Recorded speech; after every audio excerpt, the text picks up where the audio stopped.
bem, este é o Conexão Futura, aqui pelo seu canal Futura. E nesta semana em que o Brasil celebra a mais popular de suas festas, a gente presta uma homenagem aos músicos que fazem parte da história do Carnaval da região Nordeste. E para começar essa série especial, a gente vai direto para a Bahia. Foi lá que aos 10 anos de idade, o nosso entrevistado de hoje comandou um trio elétrico pela primeira vez. Agora, em 2014, Armandinho completa 50 anos de carreira, passando dos ritmos de carnaval do trio Armandinho, Dodô e Osmar ao rock and roll da banda A Cor do Som, sempre com muito sucesso. No programa de hoje, a gente fala sobre a história dos trios elétricos, sobre a criação da guitarra baiana e homenageia este grande instrumentista. A equipe do Conexão Futura tem o prazer de receber aqui no estúdio o músico e guitarrista Armando Macedo, mais conhecido como Armandinho. Tudo bem, Armandinho? É um prazer recebê-lo aqui. Tudo bom, Cris? Prazer é todo meu poder contar essa história aí, né, que vem já de um bom tempo. Como falei aqui, você comandou seu primeiro trio elétrico aos 10 anos de idade. Qual a sua primeira memória em relação à música na sua vida? Olha, meu pai fez, eu comecei a tocar todos os frevinhos dele, e aí ele fez um trio mirim. Eu era o solista. Em 64 eu comecei essa história, já tinha uma paixão, né, porque via desde pequenininho ele sair com aquele trio elétrico lá do fundo de casa, lá da metalúrgica que ele tinha. E ele saía sempre no carnaval com esse caminhão para tocar, e eu chorava querendo ir. Ele falou: aprenda a tocar que eu te levo. E ele fez mesmo. Quando eu, com 10 anos, já estava tocando, ele fez o trio mirim, e assim eu comecei essa minha história pelo trio elétrico, né, já nessa onda aí. Já começou em grande estilo, já puxando um trio elétrico com 10 anos de idade. Já pegar, né, uma multidão pela frente, né, diante do Carnaval de Salvador, o Carnaval de Rua, que já era o Carnaval do trio elétrico desde os anos 50, quando eles saíram pela primeira vez num carrinho. Bom, Armandinho, logo depois, com 15 anos de idade, ele participou de um programa de televisão que era muito popular na época. A gente vai rodar algumas imagens de fotos de arquivo que a produção passou pra gente, que mostram ele no palco ali, ó, com Flávio Cavalcante, no programa A Grande Chance. Você lembra desse momento, Armandinho? Como foi essa emoção de subir ali no palco, se apresentar na TV lá em 1969? Isso. Em 68 teve a Caminho da Grande Chance lá em Salvador. Eu ganhei o primeiro lugar lá no Castro Alves. A final já foi com o júri, inclusive, do Flávio Cavalcante, o Flávio. E me trouxe para cá, para o Rio de Janeiro. E eu fiz uma semifinal e a final no Teatro Municipal do Rio de Janeiro. E foi uma loucura, porque o público levanta para aplaudir, né, de pé, assim, uns 3 minutos de aplauso. A orquestra do Maestro Cipó, o Maestro Cipó me abraçando, todo mundo de pé, e eu chorando, né? Porque 15 anos de idade, passando por tudo isso, não é brincadeira. Muita emoção para um garoto, né? É, porque não foi uma coisa assim que eu vinha trilhando, né? Eu era um estudante, eu estava em Salvador e entrei num concurso, de repente vou parar no Teatro Municipal do Rio de Janeiro. Foi uma das coisas assim mais marcantes da minha vida.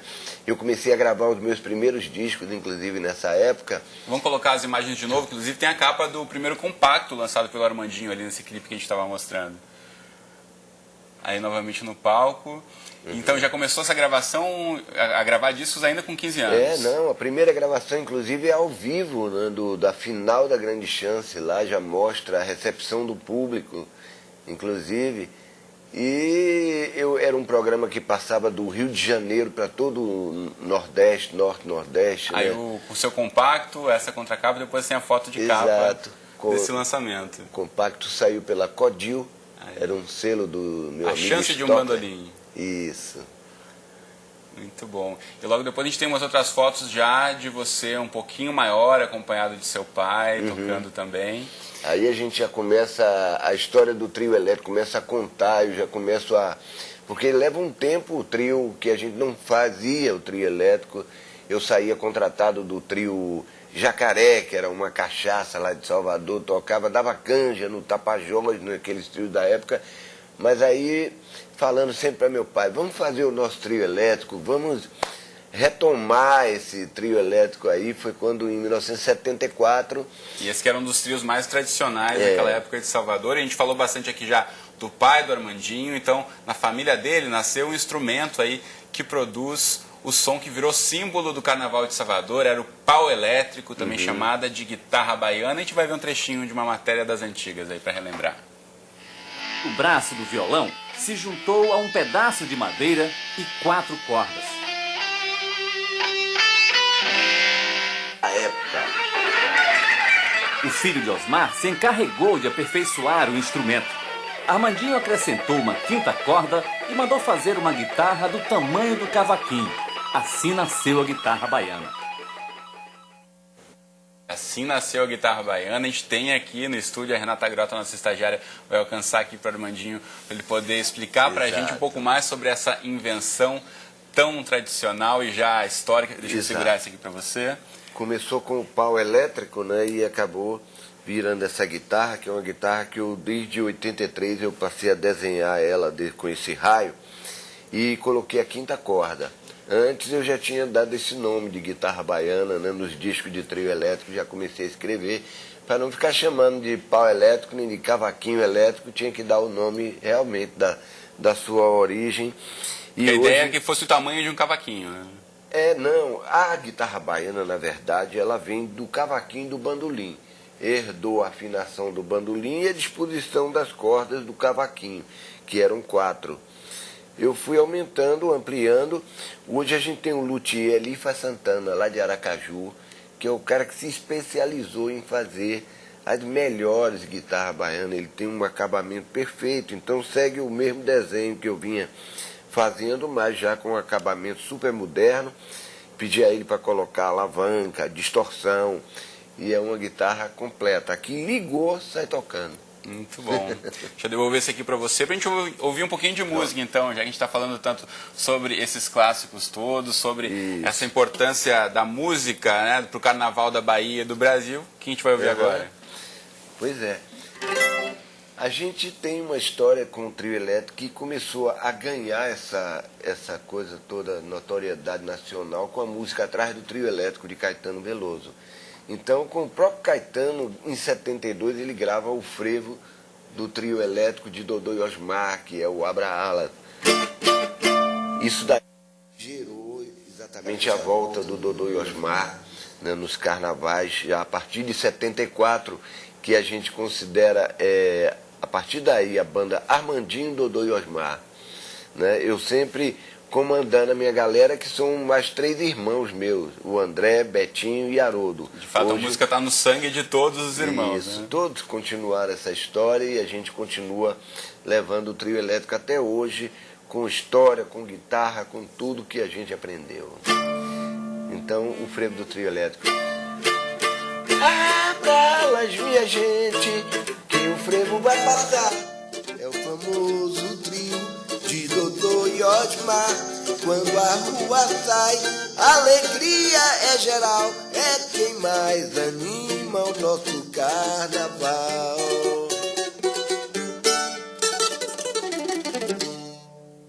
Um trechinho.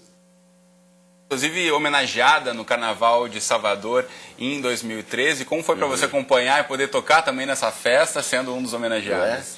Eu acho que é super importante, porque foi ela que começou tudo.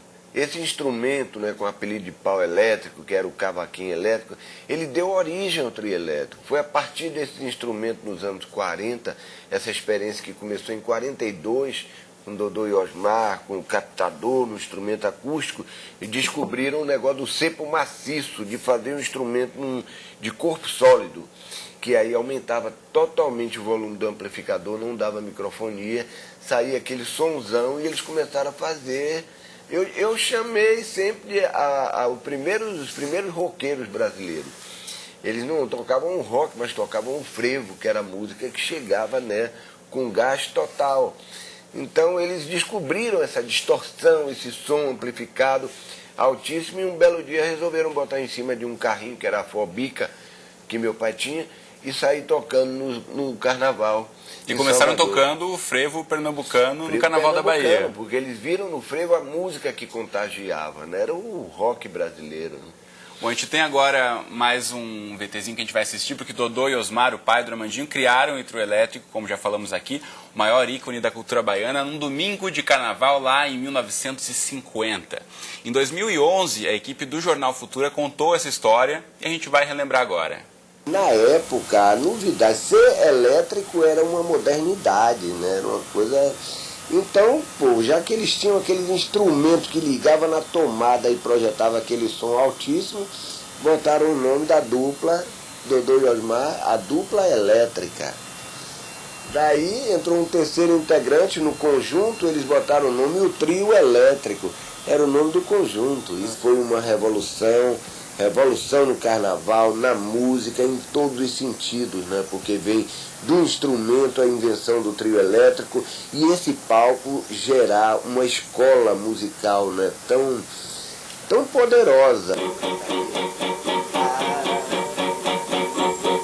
Imagina só, que loucura, essa mistura. Muito bom, a gente viu nesse trechinho da reportagem as fotos da antiga Fubica, o primeiro trio elétrico, depois você junta no palco com Caetano, com Gil. Queria ouvir de você lembrando um pouco mais sobre a história de seu pai, como influenciou também muitos músicos da Bahia, né? Uma geração toda dos grandes guitarristas baianos que vieram depois dele. Meu pai era um músico autodidata, né? A minha avó, minha tia tinha bandolim em casa, fazia aqueles treinadinhos de bandolim. Quando o meu tio Zezito começa a estudar violino clássico, e o meu pai de lá com o bandolim tocava, aprendia aqueles clássicos todos. Meu tio ficava impressionado, que meu tio só tocava com a partitura. E meu pai não lia nada, não aprendeu, nunca aprendeu música, assim como eu. Até hoje não sei uma nota na pauta. Então... somos músicos de ouvido, né? Aquela coisa mesmo, por intuição. E meu pai foi um grande mestre, né? A pessoa que desenvolveu esse instrumento elétrico, que desenvolveu uma técnica, né? Aprendeu a lidar com a distorção, com toda uma coisa que era novidade, né? Foi muito interessante porque a primeira vez que eu entrei no estúdio para gravar o trio elétrico, eu levei um gravadorzinho que eu usava como distorção, ainda não tinha o pedal, isso em 74, e o pessoal ficava de, pô, o som limpo não tinha como, não reproduzia o som do trio. Quando eu botei a distorção que ligou no estúdio, todo mundo berrou, é o som do trio elétrico, parece que estou ouvindo na rua. E é distorção. O Dodô chamava de areia no som, né? Ele tentava limpar esse som. Eu falei, não, esse som aí a gente tem que reproduzir ele com mais intensidade. E essa distorção vem da influência do seu gosto também pelo rock, né? Para quem não está ligado, aqui o Armandinho também fez parte de um dos principais grupos de rock brasileiro na década de 70, A Cor do Som. Como é que vem essa mistura de carnaval com rock and roll, Armandinho? Pois é, quando eu vim para o Rio de Janeiro em 74, eu já vim para tocar com o Moraes. Ele me convidou para tocar com ele, Moraes Moreira. Então, com o Moraes foi que surgiu, né? Eu já vim com a ideia de gravar a música do trio elétrico, Jubileu de Prata, que comemorava 25 anos em 75.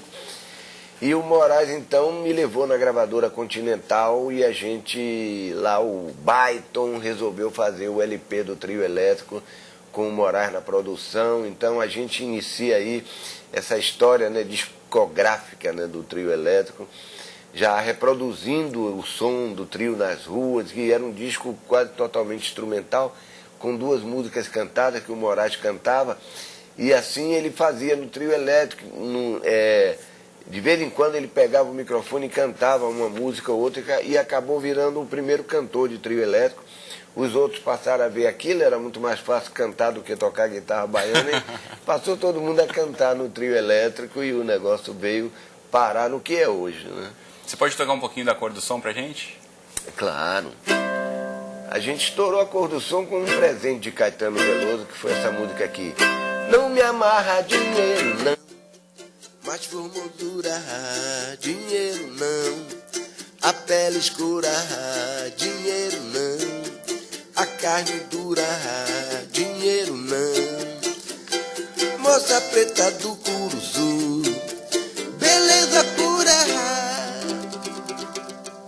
O som da Cor do Som, Armandinho, a banda tocaram aí na Europa, Suíça, show na Itália, viajaram o mundo. Estão levando um pouco dessa música, da brasilidade do rock, um rock baiano, a gente pode arriscar em dizer? Era uma mistura, né? Eram 3 cariocas e o Ari Dias baiano.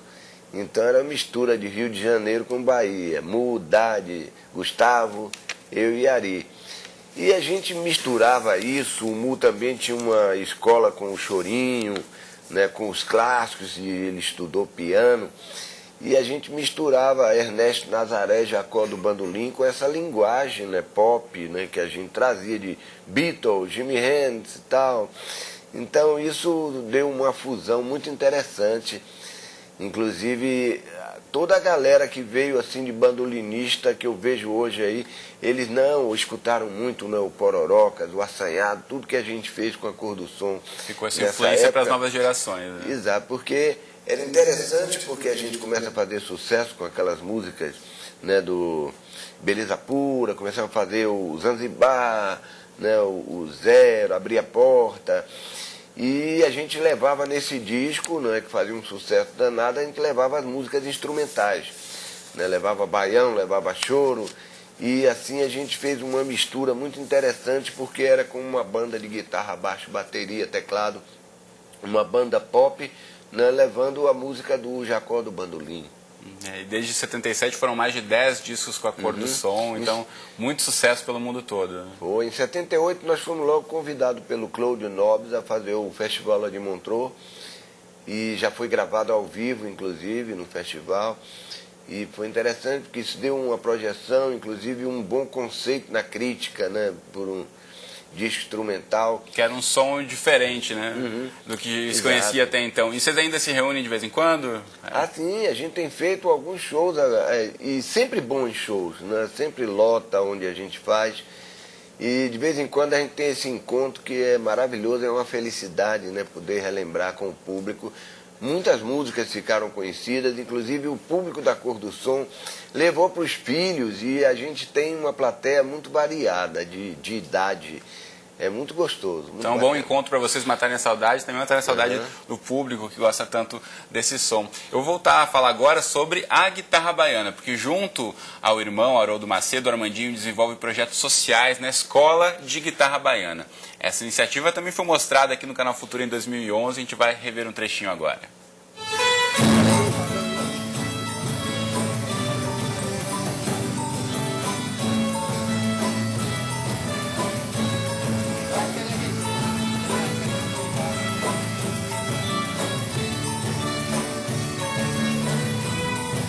Precisava passar essa história da guitarra baiana, precisava passar adiante. Né? Nós não temos uma escola de guitarra baiana. A proposta é divulgar a guitarra baiana, ensinar a guitarra baiana, pesquisar a guitarra baiana, um instrumento genuinamente brasileiro inventado na Bahia e que não tinha uma escola, agora tem. Muito bom, a gente viu ali uma garotada levando adiante esse instrumento. Como é para você falar um pouquinho sobre esse projeto, então é a ideia de vocês, né? Você já disse que o sangue leva a música correndo na família Macedo, então levar isso adiante para crianças que, enfim, não conheciam instrumentos, estão aí tocando guitarra baiana. Vocês viram aí o meu irmão Haroldo, né? Ele que leva à frente esse projeto. Na verdade, ele quer passar isso, né? Formar uma garotada, né, aprendendo guitarra baiana, aprendendo, porque as pessoas que querem, se interessam, perguntam onde é que a gente compra discos de guitarra baiana. Não tem, isso é um instrumento novo, e os discos que tem são os discos da história do Dodô e Osmar que a gente gravou. Então essa escola veio veio criar, formar essa galera aí tocando a guitarra baiana, aprendendo esse repertório, e quem sabe, né, os futuros guitarristas baianos, né, que vão estar tocando os trio elétricos nas próximas gerações, né, e levando e trazendo, evoluindo, né, levando a guitarra baiana para outros meios também, como já vem fazendo alguns guitarristas da Bahia, né, tem o Fred Menendez, o Robertinho Barreto com o Baiana System, tem uma galera que toca, que faz, que fabrica, inclusive, guitarra baiana. É muito interessante, porque eu vou vendo que em cada um vai dando um toque diferente, né? Uma vertente, um outro caminho, porque é um instrumento que as pessoas tinham uma ideia, não, é um instrumento do trio elétrico, para o trio elétrico, não, é um instrumento que começou você pode... ali, mas o uso dessa música e do instrumento pode, né, ser utilizado em muitos outros lugares, outro tipo de som, e a partir daí vai crescendo a musicalidade. Pode tocar com a orquestra sinfônica, como eu já fiz, né, em alguns lugares, inclusive lá em Salvador, com a Orquestra de Campinas, já tive a oportunidade de participar com algumas orquestras, levando tanto o bandolim como a guitarra baiana, que tem essas novidades, né? O bandolim, por exemplo, o bandolim de 10 cordas, que eu fiz a guitarra baiana de 5 cordas a partir de 83, e em 94 eu desenhei também o bandolim de 10 cordas. Junto com o luthier Jorge de Itacaranha. Jorge de Itacaranha, foi a pessoa que fabricou. Como o Jorge fabricou um maciço, não ficou o som autêntico do bandolim acústico, eu deixei lá de molho. Um dia eu apresentei isso para o Hamilton de Holanda, que foi o grande divulgador, ele que realmente saiu à frente, né, mostrando o bandolim de 10 cordas e divulgou. Hoje se fala no bandolim de 10, o bandolim de 8. Né? A guitarra baiana passou a ser de 5 cordas naturalmente, porque é um instrumento novo e as pessoas já foram conhecendo a partir daí, né, da 5ª corda, e ficou. Bom, a gente tem algumas imagens de arquivo que mostram um pouquinho dessas 5 décadas de carreira do Armandinho. A gente vai rodar agora, enquanto eu ouço dele aqui, em relação a essa retrospectiva, né, de que forma ele vai estar comemorando esses 50 anos de carreira. A gente pode rodar as imagens para ouvir o Armandinho. A gente vê levando a galera nas ruas. Essas imagens de arquivo a gente consegue mostrar o Armandinho, o Dodô e Osmar do bloco, ali a galera curtindo muito no carnaval de rua de Salvador. Como é que você olha para trás? Passou rápido para você, Armandinho, essas 5 décadas de carreira? São muitos momentos, né? Você vê que são muitos carnavais. É muito interessante. E o nosso trio elétrico, ele não tem um bloco de cordas, ele não tem corda. É um trio independente, leva a galera solta. Isso eu ia perguntar para você, há muita diferenciação, né, do que a pipoca, né, o popular pipoca que fica fora da corda, quem fica do lado de dentro do bloco, separado por essa corda. Então eu queria ouvir de você um pouquinho essa relação de levar todo mundo junto e misturado. Exato, nós não temos corda, as pessoas simplesmente saem. Aliás, a gente tem um abadá que chama o abadado, mas a gente troca por uma lata de leite, que é um serviço social que a gente faz, que é muito bacana. As pessoas vestem a camisa do Dodô e Osmar e contribuem, né, com creches, com o Hospital do Câncer. A gente já tem um pessoal que leva essas latas de leite, é um negócio muito bacana. As pessoas já estão entendendo isso. A cada ano isso vai aumentando e vai tendo a camiseta do Dodô e Osmar. Então sai aquele bloco que se mistura também com o povo na rua, mas que é um bloco de paz total, porque é uma galera que vai ali para curtir música, para curtir guitarra baiana, o histórico, né, musical do Dodô e Osmar. Então é uma galera de paz total, super tranquila. E como é que você vai comemorar esses 50 anos de carreira? Esse ano está cheio de programação especial, uma série de shows especiais com convidados também? Tem os ensaios, né, os ensaios que eu vim fazendo aí todo esse período, comemorando os 50 anos, tive vários convidados assim bacanas, foi muito legal a festa. E bacana, né, poder estar comemorando 50, eu só vejo o pessoal mais velho do que eu comemorar 40, 50 anos de carreira. Eu comemoro esses 50 carnavais, né, porque na verdade comecei com 10 anos de idade. E é muito interessante, né? Porque por mais que a gente veja, passou rápido, já estamos aqui, né?